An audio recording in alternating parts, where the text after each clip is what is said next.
আসসালামু আলাইকুম রহমতুল্লাহি ওবরকাতুহু। সম্মানিত দর্শক, ভালো একটা মন এবং মানসিকতা নিয়ে আপনাদের সামনে এলাম। গত কয়েকদিন ধরেই ভীষণ রকম মন ভার হয়ে আছে। ইরান এবং ইসরায়েলের যে যুদ্ধ, সেই যুদ্ধের সময় আমার যে জ্ঞান, আমার যে ঈমান, সেটি বারবার ইরানের পক্ষে যাচ্ছিল।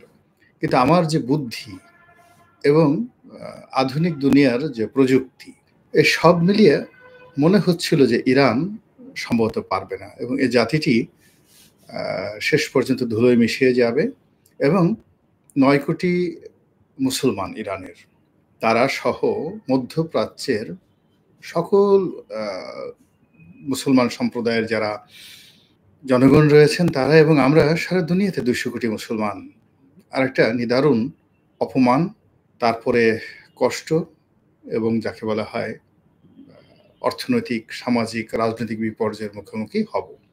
কিন্তু এই যে ইরান এবং ইসরায়েলের মধ্যে যে যুদ্ধ, সেই যুদ্ধের সময়টিতে ইরানের ধর্মীয় নেতা জনাব আয়াতুল্লাহ আলী খামেনি, তিনি যে দৃঢ়তা দেখিয়েছেন, তিনি যে প্রজ্ঞা দেখিয়েছেন, যে সাহস এবং শক্তি দেখেছেন, আসলে এইরকম আমি আসলে কখনো কল্পনাও করিনি যে একটা জাতির জাতীয় নেতা এই পর্যায়ে হতে পারেন।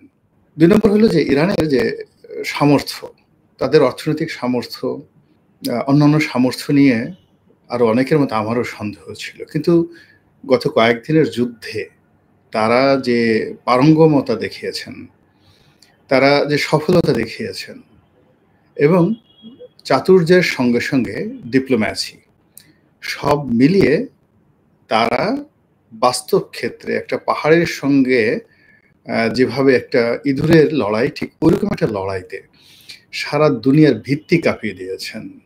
তার ফলে কি হলো? স্বয়ং জনাব ডোনাল্ড ট্রাম্প, তিনি নিজে চেষ্টা করেছেন তার সঙ্গে, সঙ্গে কাতারের মাধ্যমে, মানে আমেরিকারও বন্ধু এবং ইরানেরও বন্ধু, কাতারের মাধ্যমে একটা নেগোসিয়েশন করে ইরানের এবং ইসরায়েলের যে যুদ্ধ, এটার একটা যুদ্ধ বিরতি করার জন্য মোটামুটি তিনি উভয় পক্ষকে রাজি করিয়েছেন এবং এর ফলে তিনি গত রাতে খুব আনন্দের সঙ্গে ঘোষণা দিয়েছেন যে যুদ্ধবিরতি হয়ে যাচ্ছে আজকে থেকে ৬ ঘন্টা, ১২ ঘন্টা, ২৪ ঘন্টা, এরকম একটা টাইম ফ্রেম দিয়ে তিনি একটা যুদ্ধবিরতির ঘোষণা দিয়েছেন এবং বলছেন যে ইরান সুখে থাকুক, ইসরায়েল সুখে থাকুক, পৃথিবীর মানুষ সুখে থাকুক। এটা সুখের সময়, যুদ্ধের সময় নয়। কিন্তু এই ঘটনার পরেও আজকের সকালে যুদ্ধ থেমে থাকেনি। প্রথমে ইসরায়েল আক্রমণ করেছে, তারপরে ইরান আক্রমণ করেছে। তো এই বিষয়গুলোর মধ্যে সারা পৃথিবীতে এই ইরান এবং ইসরায়েল যে যুদ্ধ নিয়ে যে পরিবেশ এবং পরিস্থিতি তৈরি হয়েছে, তাতে আমার দৃষ্টিতে ইরানের একটা মহা বিজয় এবং এই ইরানের বিজয়ের জন্য আমি প্রথমেই আল্লাহু আকবার, আল্লাহ সর্বশক্তিমান মহান আল্লাহর দরবারে শুকরিয়া আদায় করছি এবং তার সকল নিয়ামতের জন্য যা তিনি আমাকে দিয়েছেন, বিশ্বের সমস্ত মুসলমানদেরকে দিয়েছেন এবং প্রায় ৮০০ বছর ধরে মুসলমান জাতিকে এই বিশ্বের উপর আধিপত্য করার তৌফিক দিয়েছেন। এজন্য কৃতজ্ঞতা চিত্রে মহান আল্লাহ রাব্বুল আলামিনের শুকরগুজার করছি। ক্ষমা চাই নিজের দুর্বলতার জন্য, অক্ষমতার জন্য এবং সারা পৃথিবীর মুসলমানদের পক্ষ হয়ে আল্লাহর দরবারে ক্ষমা চাই। আল্লাহর কাছে করুণা চাই, আল্লাহ তুমি যে বিজয় আমাদেরকে দিয়েছিলে অতীতে, যে রাজত্ব এবং যে নেতৃত্ব তুমি আমাদেরকে দিয়েছিলে, আবার আমাদেরকে ফিরিয়ে দাও। যে কোনো মূল্যে আমাদেরকে ফিরিয়ে দাও এবং তোমার সম্মান, তোমার তৌহিদ এবং তোমার হুকুমত এই জমিনে তুমি যেভাবে চাও, যেভাবে কোরআনে বলা হয়েছে, যেভাবে আল্লাহর রাসূল এই জমিনে প্রতিষ্ঠা করেছেন, তোমার সাহাবা একরাম, রাসূলের সাহাবা একরামরা জমিনে যে দৃষ্টান্ত স্থাপন করেছেন, সেই রকম একটি সুখী, সমৃদ্ধশালী, আধুনিক বিশ্ব মুসলমানদের নেতৃত্বে গড়ার তৌফিক এনায়েত করে দাও। এই কথা বলে আমি আজকের এই আলোচনাটা শুরু করছি। কিন্তু তার আগে দেখে আসি যে আমার সঙ্গে কারা, কারা আছেন। সম্মানিত দর্শক যারা আছেন, অনেকে আছেন ইরানের সুস্পষ্ট বিজয় দেখে নিছে, আরব বিশ্বের শিক্ষায় অনেক কিছু আছে, কারণ মার্কিন সুদূর প্রসারী ফন্দি চলমান থাকে, নিশ্চিত থাকবে। এক ভাই লিখেছেন এম রহমান। তারপরে আসসালামু আলাইকুম জনাব। আজকের যে বিষয়ে আপনি লাইভ করছেন সে বিষয়ে বাইরে একটা প্রশ্ন। আপনি কি আবার আওয়ামী লীগে চলে যাবেন? ভাই এই রাজনীতির কথা আমি চিন্তা করছি না ভাই। আমি যেভাবে আসলে সত্যের পক্ষে কথা বলছি, এই কথা বলতে গেলে যদি আওয়ামী লীগের পক্ষে আসি আলহামদুলিল্লাহ, যদি প্রয়োজন হয় ইউনূসের পক্ষে আবার কথা বলার প্রয়োজন হলে আবার কথা বলব। কিন্তু রাজনৈতিক ঘেরাটোপে আমি আর পড়তে চাচ্ছি না। এটা হলো মনির মৃধা আলহামদুলিল্লাহ। তারপর শেষে রনি ভাই একটা কথা জানার ছিল, ওরা মুক্তিযোদ্ধার কোটা বাতিল করলো আর এখন ওরা যেটা পাবে ওটা কি? এটা একটা সারা দেশে আলোচনা হচ্ছে, এটা আমার তেমন কিছু বলার দরকার নাই। একজন বলছেন আল্লাহু আকবার, আপনার সঙ্গে আবার বলছি আল্লাহু আকবার। চিনি ছাড়া চা, ধন্যবাদ। তারপরে শেষে যারা প্রশংসা করেছেন, আচ্ছা রনি ভাই এখান থেকে আপনার মাসে কত ইনকাম হয়?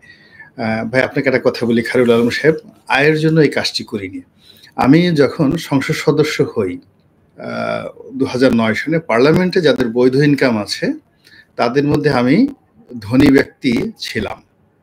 এখনো ওই অবস্থাতে আছি। আমি এই শহরে বৈধ ইনকাম করা, ইনকাম ট্যাক্সের ফাইলে আছে এবং সুখে শান্তিতে যে কজন রাজনীতিবিদ আছেন, আমার কাছে মনে হয় না যে আমার চেয়ে অর্থনৈতিকভাবে ভালো পর্যায়ে এই দেশের কোনো রাজনীতিবিদ আছেন। ফলে এই যে প্রশ্নটা করছেন এটা আমার হীনমন্যতা থেকে। আমি যে বাড়িতে থাকি, যে গাড়িতে চলি, যে সমাজে চলি সেই ২০০১ না ১৯৯১ থেকে লাস্ট ৪০ বছর আমার নিজের ইনকাম থেকে ১৯৯১ থেকে আজ পর্যন্ত আমি যে অর্থনৈতিক অবস্থার মধ্যে আছি এর সঙ্গে আপনার এই প্রশ্ন বেমানান। আপনি যদি বাংলাদেশের সবচেয়ে সেরা ধনী বসুন্ধরা গ্রুপ কিংবা সালমান আরিফ রহমান কিংবা অন্যান্য যারা এস আলম, আশা করি গোলাম মোল্লা রনির সাথে ওই কথা বলার মতো অর্থনৈতিক নিয়ে এদের নেই। এখন আপনি যদি এস আলমকে জিজ্ঞেস করেন, সালমান আরিফ রহমানকে জিজ্ঞেস করেন, ইস্পাহানির মালিক বেহরুজ ইস্পাহানি, রহিম আফরোজের মালিক তাদের জিজ্ঞাসা করেন যে ইউটিউব করে তাদের কত ইনকাম হয়, আপনি তাদেরকে জিজ্ঞাসা করতে পারবেন? তারা গোলাম মোল্লা রনিকে তাদের সাথে ইনশাল্লাহ ভালো অবস্থাতেই জানে। তো যার জন্য সবসময় এলো যে মানুষ সুযোগ পেলেই, যে এখানে একটা সুযোগ পেয়েছেন, সুযোগ পেলে সব প্রশ্ন করতে হয় না। এটা আপনার আরো অবনমিত। একটা মানুষকে এখান থেকে যত টাকা পাচ্ছি ১,০০০ কোটি টাকাও যদি পাই সেটা বড় কথা না। এটার মাধ্যমে এই যে প্ল্যাটফর্মটা পাচ্ছি, আপনাদের সাথে কথা বলার পাচ্ছি, বাংলাদেশের লাখ লাখ রাজনীতিবিদদের মধ্যে আমার মতো কেউ কি কথা বলতে পারছে বলেন তো? মির্জা ফখরুল ইসলাম সাহেবের কি এইভাবে একটা কথা বললে প্রতি মাসে ১ কোটি লোক দেখবে? আমির খসরু মাহমুদ চৌধুরী সাহেব দেখবে? ওবায়দুল কাদের সাহেবের চ্যানেল যদি এরকম একটা চ্যানেল করে এটা দেখবে বলেন তো? এখন পিনাকির ভিউ আমার চেয়ে বেশি, কিন্তু পিনাকিতে পলিটিক্যাল বা আমার যে এই বাংলাদেশের যে অবস্থান আছে সেটা তো আবার পিনাকির নেই। আমার যে অর্থনৈতিক অবস্থা আছে, ব্যবসা আছে, বাণিজ্য আছে, বাড়ি আছে, গাড়ি আছে, সেটা কি পিনাকি বা কনক সারোয়ারের আছে বলেন? তো যার জন্য আমাকে আমার মতো করে মূল্যায়ন করেন, এটা আপনার জন্য ভালো হবে। ধন্যবাদ। আরেকজন যেটা আছে, যাক এখন আসল কথায় আসি যে ডোনাল্ড ট্রাম্প যুদ্ধবিরতির ঘোষণা দিয়েছেন অনেকটা একতরফাভাবে এবং অতি উৎসাহ হয়ে। এর মূল কারণটা হলো তিনি তার যে B-2 বোমারু বিমান দিয়ে হামলা চালিয়েছেন ইরানে। ইরান, তার ধারণা ছিল 100% যে ইরান আমেরিকার এই আক্রমণে ভয় পেয়ে যাবে। এক, তার আগে তিনি দম্ভ ভরে দুটো কথা বলেছিলেন, যেটা আমার কাছে মনে হয় আল্লাহ বেজার হয়েছেন। ১ নম্বর হলো যে তিনি বলেছেন যে আমি ইরানের নেতা আয়াতুল্লাহ আলী খামেনি কোথায় আছেন সেটা জানি, কিন্তু এখনই আমরা তাকে মারব না।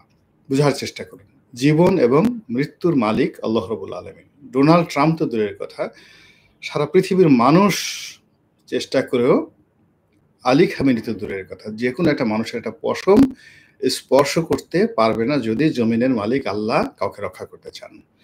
তো এক্ষেত্রে আমরা যারা ধর্ম বিশ্বাসী তাদের মতে স্বয়ং আল্লাহর যে রুবুবিয়ত এবং আল্লাহ সুবহানাহু ওয়া তাআলার যে ক্ষমতা, এটাকে বা তার যে ইজ্জত বা ইজাত, তার যে চাদর, এই চাদরকে নিয়ে টানাটানি করেছেন ট্রাম্প এই আলী খামেনিকে মারার কথা বলে, যে আমরা তাকে মারব না। এটা আল্লাহ বেজার হয়েছেন, আল্লাহ বিক্ষুব্ধ হয়েছেন এবং এই আল্লাহ যে মুহূর্তের ভিতরে জমিন উল্টে দিতে পারে, এই ২-৪টা আমেরিকার মতো রাষ্ট্র, ২, ৪, ১০ টা আমেরিকার মতো রাষ্ট্র পৃথিবীতে বহু সময় ছিল। আল্লাহ মাকড়সার জাল দিয়ে, মাকড়সা দিয়ে, তেলাপোকা দিয়েও এরকম বড়, বড় রাষ্ট্র শেষ করে দিয়েছেন। অসংখ্য উদাহরণ রয়েছে লক্ষ বছরের ইতিহাসে। তো কাজেই তার এই বক্তব্যটা। দ্বিতীয়, তাদের যে দাম্ভিকতা ছিল, তিনি নিঃশর্তে ইরানকে আত্মসমর্পণ করতে বলেছিলেন। তো এই যে তার যে দাম্ভিকতা, সেই দাম্ভিকতাকে মোকাবেলা করে ইরান যুদ্ধ করে গেছে। যুদ্ধের একটা পর্যায়ে গিয়ে যখন ইসরায়েলের দেয়াল ঠেকে গেল পিঠে, পৃথিবীর তাবৎ মিলিটারি যারা এক্সপার্ট ছিলেন তারা, পৃথিবীর তাবৎ যে সকল ধরেন সংবাদ মাধ্যম, জার্নাল, পত্রপত্রিকা, তারা প্রেডিক্ট করে বলছিল যে এখন যুদ্ধের যে অবস্থা, ১০ থেকে ১২ দিন বড় জোর ইসরায়েল যুদ্ধ চালিয়ে যেতে পারে। আর এখন আজকের দিনে যদি বলা হয় তাহলে ৩ থেকে ৪ দিন বা ৫ দিন ইরানের সাথে এই ধারায় যুদ্ধ চালানোর মতো সক্ষমতা ইসরায়েলের আছে। তো সেই দিক থেকে ইসরায়েল যেটি করলো সেটা হলো তার বস বা তাদের যে মালিক ইরানের বিরুদ্ধে আমেরিকাকে যুদ্ধে নামিয়ে ফেলল। যখন আমেরিকা এখানে তার সর্বোচ্চ শক্তি মারণাস্ত্র, এরপরে আর কিছু নাই, এরপরে যেটা পারে সেটা হলো প্লেন থেকে নেমে আমেরিকার প্রেসিডেন্ট প্লেন থেকে ঝাঁপ দিয়ে আত্মহত্যা করতে পারে, আর এই তাদের হাতে যে সকল পরমাণু বোমা রয়েছে সেগুলো নিক্ষেপ করতে পারে। এর বাইরে কিচ্ছু করার তাদের আর নাই। তাদের সবচেয়ে শক্তিশালী বোমা, শক্তিশালী এয়ারক্রাফট তারা সেখানে পাঠিয়েছে, B-2 বোমারু বিমান। ইরানের একটা পশম স্পর্শ করতে পারেনি, ইরানের কেউ ভয় পায়নি। বরং ইরানের ভিতর যে জাতীয়তাবোধ জাগ্রত হয়েছে, সেখানে শিয়া, সুন্নি, কুর্দি থেকে শুরু করে সমস্ত ধর্মমত, জাতি, গোষ্ঠী সব এক হয়ে গেছে। এমনকি ইরানে বসবাসরত ইহুদি যারা আছে তারাও ইরানের পক্ষে চলে গেছে। তো এই যে একটা অবস্থা, সেই অবস্থায় ট্রাম্প কল্পনা করতে পারেনি, এবং যখন সেই B-2 বোমারু বিমানের আক্রমণের সঙ্গে সঙ্গে কাউন্টার ইরানের 4টি বেস ঘাঁটি, তার মধ্যে মধ্যপ্রাচ্যের সবচেয়ে বড় ঘাঁটিটি কাতার, এবং কাতারের সঙ্গে ইরানের কৌশলগত বন্ধুত্ব আছে। তো সেক্ষেত্রে কাতারকে জানিয়ে এবং আমেরিকাকে জানিয়ে তারা কাতার আক্রমণ করেছে। অন্যান্য বেজে আক্রমণ করেছে যেটা আমেরিকা কল্পনাও করতে পারেনি। ফলে এই যে আমেরিকার ঘাঁটিতে আক্রমণ করার 6 ঘন্টার মধ্যে আমেরিকা বলতে গেলে আত্মসমর্পণ করেছে, এবং তারা সিজফায়ার অর্থাৎ যুদ্ধ বিরতির জন্য কাতারকে নিয়োগ করেছে, এবং সেখানে ইরান গ্রিন সিগন্যাল দিয়েছে যে ঠিক আছে, আর ইসরায়েল তো দিয়েছে। কিন্তু সমস্যা হলো দুটো। সমস্যা হলো, আপনারা জানেন যে ইহুদি যে জাতিটি, এদেরা বেঈমানের জন্য, মুনাফিকের জন্য সেই হাজার বছরের ইতিহাসে কুখ্যাতি অর্জন করেছে। তাদের কোনো কথার দাম নেই। অন্যদিকে মিস্টার ডোনাল্ড ট্রাম্প, তার যে আনপ্রেডিক্ট যে মনোভাব এবং তার যে চরিত্র, তারও কথার কোনো মূল্য নেই। সে সকালে একটা বলে, বিকেল একটা বলে। সকালে বলে তো যদি ডিসেম্বর মাসে নির্বাচন হবে, তো বিকেলবেলা বলে যে এপ্রিল হবে, আর রাতে গিয়ে বলবে যে না, জুনে হবে। তো এইরকম একটা ফাজিল প্রকৃতির মানুষ। এবং ইরানের সঙ্গে আমেরিকার একটা যে সম্পর্ক, এটা কিন্তু বারাক ওবামার আমলে প্রায় নিউট্রালে চলে এসেছিল, এবং বারাক ওবামা তাদের সঙ্গে যে একটা চুক্তি করেছিলেন, সেটা হলো তাদের যে পরমাণু চুক্তি, ইরান এবং আমেরিকার যে পরমাণু চুক্তি, সেখানে ইরান স্বাক্ষর করেছিল। এই বারাক ওবামার পরে যখন ডোনাল্ড ট্রাম্প গত টার্মে আসেন, সেখানেও তিনি এই চুক্তিটা বাতিল করে দিয়েছিলেন। এবং ওই সময় যে ইরানের সাথে তার যে আমেরিকার যে দ্বন্দ্ব এবং সংঘাত শুরু হয়, সেটাই কিন্তু আজকের এই পরিণতিতে নিয়ে এসেছে।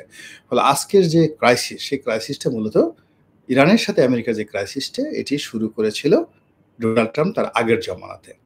তো কাজেই ডোনাল্ড ট্রাম্পকে মানে ইরান কখনো বিশ্বাস করে না এবং করবে না। এই গেল এক। ২ নম্বর হলো যে ডোনাল্ড ট্রাম্প খুব বেশি বিপদে না পড়লে এই কাজ করতো না। ইরান সেটা বুঝতে পারে। বুঝতে পারার কারণে সে বলছে যে আচ্ছা ঠিক আছে, এরকম যদি একটা কথাবার্তা হয় তাহলে তো একটা চুক্তি হওয়া দরকার, এবং সেই চুক্তির শর্তগুলো কি। এবং শর্তের মধ্যে ইরান ইতিমধ্যেই যেটাই তারা বলে ফেলেছে যে তারা এখন থেকে আর এই যে পরমাণু চুক্তিতে কোনো দেশের সঙ্গে যাবে না, এমনকি আন্তর্জাতিক যে পরমাণু সংস্থা রয়েছে সেখান থেকে তারা নিজেদেরকে প্রত্যাহার করে নেবে। তারা নিজেদের মতো ভাবে, একতরফা ভাবে, যেভাবে ইসরায়েল, যেভাবে উত্তর কোরিয়া তাদের পরমাণু কেন্দ্রের উন্নয়ন ঘটাচ্ছে, তারা সেভাবে করবে এবং আল্টিমেটলি ধরে নেওয়া হয় যে তারা পরমাণু বোমা বানানোর পর্যায়ে চলে গেছে অথবা তারা বানিয়ে ইতিমধ্যে তারা সেই পরমাণু বোমার পরীক্ষা সম্পন্ন করে ফেলেছে। তো কাজেই এটা একটা গুরুত্বপূর্ণ বিষয়। আগামীতে যদি চুক্তি হয় তাহলে এই বিষয়গুলো এখানে অন্তর্ভুক্তি করা যাবে না। পরমাণুর বিষয়টা বাদ দিয়ে তাদের সঙ্গে শান্তি চুক্তি করতে হবে। ২ নম্বর হলো গাজা। গাজাতে যা কিছু ঘটছে এবং এই সমস্যাটা তো মূলত গাজাকে নিয়ে।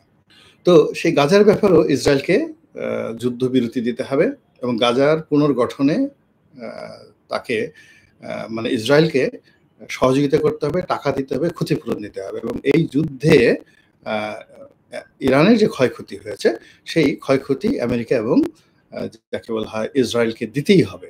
এছাড়া সেখান থেকে তারা ফিরবে না। এবং এই যে একটা চুক্তি, এই চুক্তির ছাড়া ইরান নিজেদেরকে এই যুদ্ধবিরতি থেকে যাকে বলে দূরে রাখবে। কারণটা কি? কারণটা হলো যে ইতিমধ্যে ইরান যুদ্ধের যে বেনিফিট এটা তারা পেয়ে গেছে। প্রথমত আপনারা জানেন যে রাশিয়ার সঙ্গে তাদের একটা সম্পর্ক হয়ে গেছে এবং রাশিয়া ইতিমধ্যে যত রকম লজিস্টিক সাপোর্ট দরকার দিয়ে যাচ্ছে। উত্তর কোরিয়া সরাসরি ইসরায়েলের বিরুদ্ধে যুদ্ধ ঘোষণা করেছে এবং আমেরিকা এবং ইসরায়েলের বিরুদ্ধে যুদ্ধ করার জন্য ইতিমধ্যে তারা বেশ কয়েকটি নতুন ব্যালিস্টিক ক্ষেপণাস্ত্র তারা পরীক্ষামূলক ছুড়েছে। অন্যদিকে বিশ্বে যে সকল পরমাণু শক্তিধর রাষ্ট্র রয়েছে, যাদের পারমাণবিক বোমা রয়েছে, তারা বলছে যে এরকম তোমাদের আর বোমা-টোমা বানানো লাগবে না। তোমাদের জন্য যে কটা বোমা লাগে তারপর শেষে তোমার ব্যালিস্টিক মিসাইল তোমরা তো যেহেতু ছুড়তেছো, সেখানে যদি তোমরা পরমাণু মানে অস্ত্র সংযুক্ত করতে চাও, তাও যা করার দরকার এই পরমাণু শক্তিধর রাষ্ট্রগুলো তারা করে দিবে। অন্যদিকে মধ্যপ্রাচ্যের যে জনমত, সেই পুরো জনমতটা ইরানের পক্ষে চলে গেছে। তো এই অবস্থাতে আমেরিকার পক্ষে যুদ্ধ চালানো একেবারে একটা অসম্ভব একটা বিষয়। আর ইরানের পক্ষে এই মুহূর্তে ভালো কোনো চুক্তি না করে যুদ্ধবিরতিতে যাওয়া আমেরিকার কথা মতো এটা ইরান কখনো করবে না। যেটা ইরান ১৯৮২ সনে করেনি, ৮১ সনে করেনি। তো এখন তো ইরান অনেক যাকে বলা হয় শক্তিশালী, অনেক প্রাজ্ঞ এবং তার সঙ্গে গ্লোবাল পলিটিক্সে তারা এখন যে একটা অবস্থায় এসে পৌঁছে গেছে, এটি বিপ্লবের পরে ইরানের সেই অবস্থাটা ছিল না। ইরানের সর্বোচ্চ ধর্মীয় নেতা যখন এই যুদ্ধ শুরু হলো, তারপর একটা জাতির উদ্দেশ্যে ভাষণ দিয়েছিলেন। অসাধারণ একটি কেন তিনি এই যুদ্ধ করতে চান এবং এই যুদ্ধে তিনি কি করে জয় পাবেন। পুরো জাতিকে উদ্বুদ্ধ করার জন্য তিনি যে ভাষণটা দিয়েছিলেন, সেটার ইংরেজি ভাষণটা আমি শুনেছিলাম টাইমস অফ ইন্ডিয়ার যে ওয়েবসাইট রয়েছে সেখানে। আবার আজকে এই সিজ ফায়ার হওয়ার পর তিনি আবার একটা ভাষণ দিলেন, যেটার ইংরেজি ভাষণ ইতিমধ্যে আমি যে লাইভে আসার আগে শুনে আসলাম। তার যে দৃঢ়তা এবং এই সময়টা তার যে জনপ্রিয়তা এবং এই সময়টাতে তিনি যে পর্যায়ে চলে গেছেন, সেখানে তাকে অ্যাভয়েড করার ক্ষমতা, তাকে বাদ দেওয়ার ক্ষমতা এবং ইরানকে পিছে ঠেলে দেওয়ার যে ক্ষমতা, এটা আমেরিকার নেই। ১। ২ নম্বর হলো যে ইরানের যত লজিস্টিক সাপোর্ট রয়েছে, পুরো সাপোর্ট এখন খামেনির সঙ্গে আছে, সারা বিশ্ব খামেনির সঙ্গে আছে এবং যুদ্ধের যে গতি প্রকৃতি পুরোটা ইরানের পক্ষে চলে গেছে। তো সেই অবস্থায় আমরা যারা মুসলিম বিশ্ব, আমরা আশা করতে পারি যে বহুদিন পর, বহু শতাব্দী পর, দিন নয় বহু শতাব্দী পর আল্লাহ রাব্বুল আলামিন আমাদেরকে একটা সম্মানজনক বিজয়ের সুসংবাদ দিয়েছেন এবং আমরা সেটা পাচ্ছি। বিজয়ের শেষ প্রান্তে এসে যেন এটি আমাদের জন্য বুমেরাং না হয়। আল্লাহ যেন এই বিজয় অব্যাহত রাখেন এবং একটি শান্তিপূর্ণ পৃথিবী গড়ার জন্য আল্লাহ রাব্বুল আলামিন মুসলমান জাতিকে তার যে সর্বোচ্চ নিয়ামত প্রজ্ঞা তিনি যেন দান করেন। আমেরিকার ইতিহাসে যে কজন সাহসী, একরোখা এবং গোয়ার গোবিন্দ প্রকৃতির প্রেসিডেন্ট এসেছেন, তাদের মধ্যে ইতিহাস থেকে আমরা পড়েছি জন অ্যাডামস খুবই গোয়ার প্রকৃতির একজন প্রেসিডেন্ট ছিলেন। এরপর আরও একজন প্রেসিডেন্ট ছিলেন হ্যারি কে ট্রুম্যান, যিনি দ্বিতীয় বিশ্বযুদ্ধের সময় হিরোশিমা এবং নাগাসাকিতে বোমা নিক্ষেপ করেছিলেন। তারপর আরও একজন রাগী প্রেসিডেন্ট ছিলেন। তিনি হলেন রোনাল্ড রিগান। কিন্তু উনি রাগী হলেও উনার যে ক্রোধ এবং সৌজন্য এবং ভদ্রতা এর মধ্যে একটা অসাধারণ যাকে বলা হয় সৌন্দর্য ছিল। অনেকটা রয়্যাল বেঙ্গল টাইগারের মতো রাজসিকতা ছিল। কিন্তু ডোনাল্ড ট্রাম্পের যে রাগ, যে ক্রোধ এটা একটা বন্য মহিষের মতো। মানে একটা মহিষ রাগ হলে যে অবস্থা করে ঠিক ঐরকম। তো তার জীবনে অনেক ঝড় এসেছে, বিপদ এসেছে এবং সে একজন ইউনিক মানুষ। সব দিক থেকে ইউনিক। তার সঙ্গে কারো তুলনা করা যায় না। তো শত বিপদ এবং বিপত্তির মধ্যেও আ বিশেষ করে জো বাইডেনের সময় তিনি যখন অ্যারেস্ট হলেন, তখনও তাকে যেভাবে অবিচল দেখেছি। কিন্তু ইরান এবং ইসরায়েলের যে যুদ্ধ এই মুহূর্তে চলছে, এই যুদ্ধে তিনি একেবারে বিপর্যস্ত হয়ে পড়েছেন এবং তার চেহারা ভেঙে গেছে এবং তার কণ্ঠ কাঁপছে এবং তিনি যে আচরণ করছেন, কথাবার্তা বলছেন, অনেকটা এলোমেলো কথাবার্তা বলছেন, যেটার কোনো রাষ্ট্রপ্রধান হিসেবে কনসিস্টেন্সি নেই। দ্বিতীয়ত তার সঙ্গে যারা আছেন, বিশেষ করে মার্কিন প্রতিরক্ষামন্ত্রী, পররাষ্ট্রমন্ত্রী, গোয়েন্দা প্রধান তুলসী গ্যাবার্ড এবং অন্যান্য যারা গুরুত্বপূর্ণ ব্যক্তি রয়েছেন, ভাইস প্রেসিডেন্ট, তারা সবাই ট্রাম্পের মতোই এলোমেলো কথাবার্তা বলছেন এবং সকলের কণ্ঠে ভয় এবং আতঙ্ক। তাই জাস্ট আজকের যে শিরোনামটি মনে হচ্ছে যে এই পরিবেশ পরিস্থিতির কারণে তারা আতঙ্কগ্রস্ত হয়ে তারা আল্লাহ বা তাদের যে গড তাদের সহযোগিতা মানে সেই গডের সহযোগিতা তারা কামনা করছেন, প্রার্থনা করছেন। তো আমরা যারা ইসলাম ধর্মাবলম্বী আমরা কি করি যখন কোনো বিপদ আপদে পড়ি আমরা দোয়া ইউনুস পড়ি। লা ইলাহা ইল্লা আনতা সুবহানাকা ইন্নী কুনতু মিনাজ জালিমিন। দোয়া ইউনুসের সঙ্গে আমাদের ডক্টর ইউনুসের কোনো সম্পর্ক নেই। হযরত ইউনুস আলাইহিস সালাম আল্লাহর অতি কেতাদুরস্ত একজন বান্দা ছিলেন এবং একজন মশহুর নবী ছিলেন। মহান আল্লাহ তাকে ভালোবাসতেন এবং তাকে যে দায়িত্ব দিয়েছিলেন আল্লাহ রাব্বুল আলামিন সে দায়িত্ব তিনি চমৎকারভাবে পালন করেছিলেন। কিন্তু দায়িত্বের একটা সময় তিনি আল্লাহর কাছে কিছু চাইলেন বা দোয়া করলেন। আল্লাহ তার সেই দোয়া কবুল করেছিল। কিন্তু তিনি সীমা অতিক্রম করে মনে করেছিলেন যে একটা নির্দিষ্ট সময় আমরা যেমন বলি না, হয়ে যা সেম, সেম, খুলে যা সেম, সেম, এক্ষুনি হও, এরকম একটা জিনিস। তো যা হোক তিনি একটি জাতি এবং ধর্ম, বর্ণ, সম্প্রদায় যে সম্প্রদায়ের মধ্যে ইসলাম প্রচার করতেন সেই সম্প্রদায়ের লোকরা মানে তার কথা শুনল না। তিনি আল্লাহর কাছে বললেন যে, হে আল্লাহ তুমি এদেরকে ধ্বংস করে দাও এবং প্রকাশ্যে তিনি বললেন। বলে তিনি মনে করলেন তার দোয়া কবুল হয়ে গেছে। তিনি সেখান থেকে চলে গেলেন অন্য একটা জায়গাতে এবং বহুদিন পর তিনি ফিরে এলেন। ফিরে আসার পর দেখলেন যে জনপদ ধ্বংস হয়নি। তিনি একটু মনঃক্ষুণ্ণ হলেন আল্লাহর প্রতি। দ্বিতীয়ত যারা লোকজন তাকে বদদোয়া করতে শুরু ছিল এবং তাকে আল্লাহর নবী হিসেবে তারা টিটকারি করত যে কিসের নবী। তো তারা আরও টিটকারি বাড়িয়ে দিল এবং এই কারণে তিনি আবার সেই জনপদ ছেড়ে যখন চলে যাচ্ছিলেন তখন আল্লাহ রাব্বুল আলামিন তাকে আবার একটা পরীক্ষার মধ্যে ফেললেন এবং সেই কাহিনী আমরা জানি যে সমুদ্রে তাকে নিক্ষেপ করা হলো। তাকে একটি মাছ গিলে খেলো এবং যখন সমুদ্রে নিক্ষেপ করা হলো গভীর রজনী, আবার যখন সেই মাছটি তাকে গিলে খেলো এবং সেই মাছের পেটের অন্ধকার, রাতের অন্ধকার এবং সমুদ্র তলে সেই মাছটি আবার সমুদ্রের তলে চলে গেল, সেই ত্রিমুখী অন্ধকার। তো সেখানে একটা মানুষ তো সাধারণত আল্লাহর প্রতি বিশ্বাস রাখতে পারে না। সে তো মনে করেন আমি মরেই গেছি। আমাদের একটা সাপে কামড় দিলে আমরা সেন্সলেস হয়ে পড়ে যাই এবং দোয়া ইউনুস মানে আমাদেরকে যদি হাতুড়ি দিয়ে পিটানো হয় গোকরা সাহেবের সামনে দোয়া ইউনুস মনে থাকে না। এবং এটা বাস্তবতা। এটা বাস্তবতা হলো যে আওয়ামী লীগের একজন বিখ্যাত এমপি ছিলেন। বাংলাদেশের খুব নামকরা ডাক্তার প্রাণগোপাল। তো ডাক্তার প্রাণগোপাল এই কথাটা বলছিলেন। উনি তো আপনারা সবাই ডাক্তার প্রাণগোপালকে চিনেন। তো মহান মুক্তিযুদ্ধের সময় উনারা পালিয়ে ভারত যাচ্ছেন মুক্তিযুদ্ধ করার জন্য। তো পথে খান সেনারা, পাকিস্তানি সৈন্যরা তারা লোকজন থামিয়ে মুসলমানি করে কিনা দেখে, এটা দ্বিতীয় ফেজে। তারপর কালেমা জানে কিনা এটা পরীক্ষা করে, এবং তাদের সাথে রাজাকাররা থাকে, আলবদররা থাকে, আশামস থাকে। তো প্রাণগোপাল এবং তার এক বন্ধু, খুবই বিশ্বস্ত বন্ধু, তারা ভারত যাচ্ছে। তো প্রাণগোপাল হিন্দু, আর তার বন্ধু যে আছে সে তো মুসলিম। এখন পথে হিন্দু, মানে সে তো হিন্দু, কিন্তু তারপরে সে লা ইলাহা ইল্লাল্লাহ মুহাম্মাদুর রাসূলুল্লাহ এরকম 4 কলেমা সে মুখস্থ করে ফেলেছে। তো যাই হোক, তারা যখন যাচ্ছে তখন পাকিস্তানি সৈন্যরা থামালো।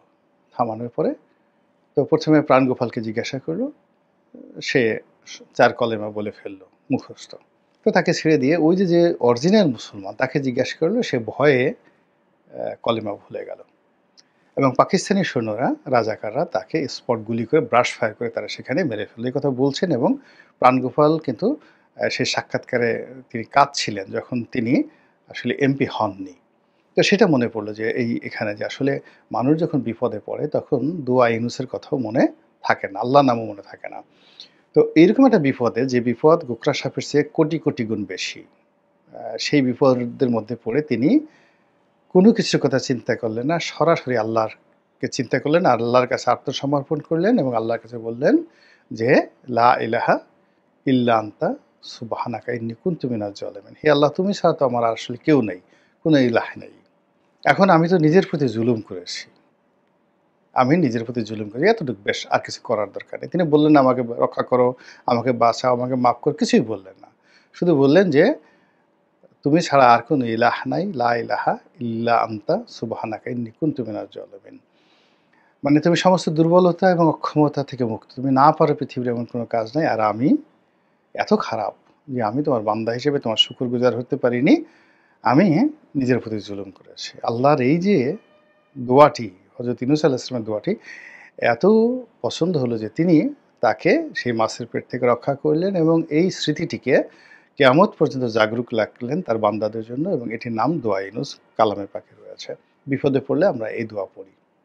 এখন ডোনাল্ড ট্রাম্প যে বিপদে পড়েছেন, তিনি তো ইচ্ছা করলে এখন দোয়া ইউনূস পড়তে পারবেন না। তাকে দোয়া ইউনূস পড়তে হলে মুসলমান হতে হবে, বিশ্বাস করতে হবে, এবং সেটা যদি হয় তাহলে তো এটা পৃথিবীর জন্য একটা বিরাট ব্যাপার। মানে আমি সাধারণত এটাকে ওয়েলকাম জানাই যে সারা পৃথিবীর ইতিহাস নতুন করে লিখিত হবে যদি সে দোয়া ইউনূস পড়ে এখানে মুসলমান হয়ে যায়। কিন্তু এখন তার যে অবস্থা, তার অবস্থা অনেকটা দোয়া ইউনূস পড়ার মতোই অবস্থা। তার সমস্ত কিছু এলোমেলো হয়ে গেছে, এবং এটা সেই রাখাল বালকের গল্পের মতো। তিনি তার কর্মজীবনে এত মিথ্যা কথা বলেছেন, এবং এত মিথ্যা কথা এখনও বলে যাচ্ছেন। আগেরবার কত যেন বলেছিল যে ৫ বছরে তিনি ২০,০০০ বার বা ২০,০০,০০০ বার, কতবার যেন মিথ্যা কথা বলেছেন। একেবারে গুনে গুনে পত্রিকাগুলো বের করে ফেলেছিল। এবং কথাবার্তা, সকালে এক কথা, বিকেলে এক কথা, এবং কথা দিয়ে কথা না রাখা, পাগলামো করা, এই সমস্ত কারণে অনেকে মনে করেছেন যে মার্কিন জাতির জন্য ডোনাল্ড ট্রাম্প একটা অভিশাপ।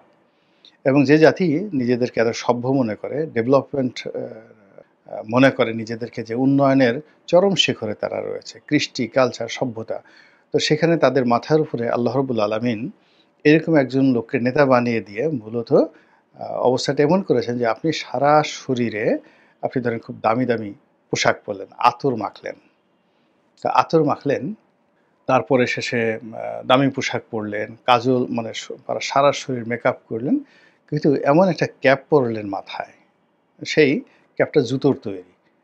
ছোট ছোট বাচ্চাদের বা বড়দের ১০০টা জুতো দিয়ে সুন্দর করে একটা ডিজাইন করে, যাকে বলা হয় আপনি একটা মুকুট বানালেন, এবং সেটা পরে ঘুরে বেড়াচ্ছেন। বলেন তো আপনাকে দেখে লোকজন কি বলবে? তদ্রূপ একটা জাতিকে যখন আল্লাহ রাব্বুল আলামিন শাস্তি দিতে চান, তখন সেখানে এরকম ডোনাল্ড ট্রাম্পের মতো নেতা তাদের মাথার উপর বসিয়ে দেন, এবং সেই জাতির অপমানের জন্য এরকম একজন নেতাই যথেষ্ট। এই গেল ডোনাল্ড ট্রাম্পের অবস্থা। দ্বিতীয়ত নেতানিয়াহু। এই ভদ্রলোক ইসরায়েলের রাজনীতিতে যে উগ্রতা দেখাচ্ছেন, ইসরায়েলে প্রথম থেকেই যারা প্রেসিডেন্ট হন, প্রধানমন্ত্রী হন, কিংবা প্রতিরক্ষা মন্ত্রী হন, এরা খুবই উগ্র প্রকৃতির মানুষ, উগ্র ইহুদিবাদ। কিন্তু এর মতো এরকম উগ্র, নেতানিয়াহুর মতো এরকম উগ্র ইসরায়েলের ইতিহাসে কখনো আসেনি। এখন এই নেতানিয়াহু যেভাবে তার রাষ্ট্রটিকে, ইসরায়েল রাষ্ট্রটিকে অশান্তির মধ্যে নিয়ে গেছে এবং এটাকে রীতিমতো অস্তিত্ব সংকটে ফেলে দিয়েছে। এটি ইহুদি জাতির জন্য একটা বিরাট কলঙ্ক এবং এ জাতির অস্তিত্ব নিয়ে টানাটানি শুরু হয়েছে এবং এমনি একটা প্রচলিত প্রবাদ যে ইহুদি জাতি যখনই কোনো একটা রাষ্ট্র গঠন করেছে তারা সর্বোচ্চ ৮০ বছর রাজত্ব করতে পেরেছে। ৮০ বছর পরে তাদের পতন হয়েছে। তো সেই দিক থেকে এই যে ইহুদি ইসরায়েল রাষ্ট্রটি, এই রাষ্ট্রটির যে আয়ুষ্কাল এটি ৮০ বছরের কাছাকাছি হয়ে গেছে এবং এটা নেতানিয়াহুর হাত দিয়েই এর ধ্বংসটা হতে পারে। এর আগে বহুবার এরকম ঘটনা ঘটেছে। নেতানিয়াহুর চাইতেও শক্তিশালী উগ্র শাসকরা হয়তো দেখা গেল যে আগে এভাবে রাজত্ব করেছে। কিন্তু নেতানিয়াহু যে পরিবেশ পরিস্থিতিতে পড়েছে অতীতে কখনো এই ইহুদি রাষ্ট্রটি এই জেরুজালেমে বহুবার তারা রাজত্ব করেছে, এরকম বিপদে পড়েনি। তো যাই হোক, এখন নেতানিয়াহু তার ভুল স্বীকার তাকে এখন করতেই হবে, তাকে তওবা করতে হবে এবং তওবা শুধু করলে হবে না, তাকে তার যে জায়গা সেখানে ফিরে আসতে হবে। অর্থাৎ যে অন্যায় তিনি গাজার উপর করেছেন, যে অন্যায় তিনি লেবাননের উপর করেছেন, যে অন্যায় তিনি ইরানের উপর করেছেন, ইরানকে নেতৃত্ব শূন্য করার জন্য, হেজবুল্লাহকে নেতৃত্ব শূন্য করার জন্য এবং হামাসকে নেতৃত্ব শূন্য করার জন্য, তিনি হুতিদেরকে নেতৃত্ব শূন্য করার জন্য যে নির্মম নিষ্ঠুর হত্যাকাণ্ড তিনি চালিয়েছেন ইরানের মাটিতে, লেবাননের মাটিতে, সিরিয়ার মাটিতে, সব জায়গাতে গুপ্তঘাতক পাঠিয়ে, যেখানে একজন মানুষকে খুন করা মানে সারা পৃথিবীর মানুষকে খুন করার সমান্তর, সেখানে তিনি পৃথিবীর অসংখ্য মহামানবকে তিনি খুন করেছেন সন্ত্রাসী আখ্যা দিয়ে, তার রাষ্ট্রের জন্য ক্ষতি করে জন্য তিনি কাসেম সুলাইমানির মতো বিশ্ববিখ্যাত একজন জেনারেলকে খুন করেছেন। এরপর আরও বহু সংখ্যক শত শত মানুষকে তিনি খুন করেছেন। ফলে এখন যে সময়, এই সময়টাতে ইরান এবং ইসরায়েলের যে যুদ্ধ, এই যুদ্ধের ফলে তার জন্য যে পরিস্থিতি তৈরি হয়েছে, আমার কাছে মনে হচ্ছে যে ফেরাউন হযরত মুসা আলাইহিস সালামের সাথে যুদ্ধ করতে গিয়ে একেবারে শেষ পর্যন্ত যে বিপদে পড়েছিলেন, যখন তওবার যে দরজা তার জন্য বন্ধ হয়ে গিয়েছিল। স্বয়ং জিবরাইল আলাইহিস সালাম তাড়াহুড়া করছিলেন যেন কোনো অবস্থাতেই ফেরাউন এই নীল দরিয়ার মধ্য থেকে বা সাগরের মধ্যে যে পথ আল্লাহ তৈরি করে দিয়েছেন, সেই পথে যে তাড়া করছিল সে হযরত মুসা নবীর পেছনে, সেখান থেকে সে যেন ফিরতে না পারে, সে যেন পানির মধ্যে মরে যায়। এর কারণ হলো সে যদি কোনো কারণে ভীত সন্ত্রস্ত হয়ে তওবা করে ফেলতে পারে, তাহলে আল্লাহ যে অপার করুণাময়, দয়াময়, সেটা আল্লাহ ক্ষমা করেও দিতে পারে। এইজন্য মানে তার তওবা যেন কবুল না হয়, এজন্য স্বয়ং ফেরেশতা জিবরাইল আলাইহিস সালাম তাড়াহুড়া করেছেন। তাফসিরে পড়ে দেখেন, তাফসিরে কবির বা অন্যান্য বিখ্যাত তাফসির গ্রন্থে এইভাবেই আছে। এবং পরবর্তীতে আল্লাহর সঙ্গে জিবরাইল আলাইহিস সালামের যে কথা হয়েছিল, সেখানেও চমৎকার এটার বর্ণনা রয়েছে। তো সেই ক্ষেত্রে নেতানিয়াহু মানে তিনি এখন এই বর্তমান পৃথিবীতে এতটা ঘৃণিত, তো ফেরেশতা কুল তার সম্পর্কে কি সিদ্ধান্ত নেবে আমরা জানি না। কিন্তু আমরা যারা সাধারণ মানুষ, আমরা কোনো অবস্থাতেই চাইবো না যে তার তওবা কবুল হোক। আমরা দুনিয়া এবং আখিরাতে এই নেতানিয়াহুর শাস্তি চাই। মহান আল্লাহ আমাদের সবার হেদায়েত কবুল করুন, দয়া করুন, করুণা করুন এবং এই পৃথিবীর কল্যাণ সাধন করুন। আসসালামু আলাইকুম ওয়া রাহমাতুল্লাহি ওয়া বারাকাতুহু।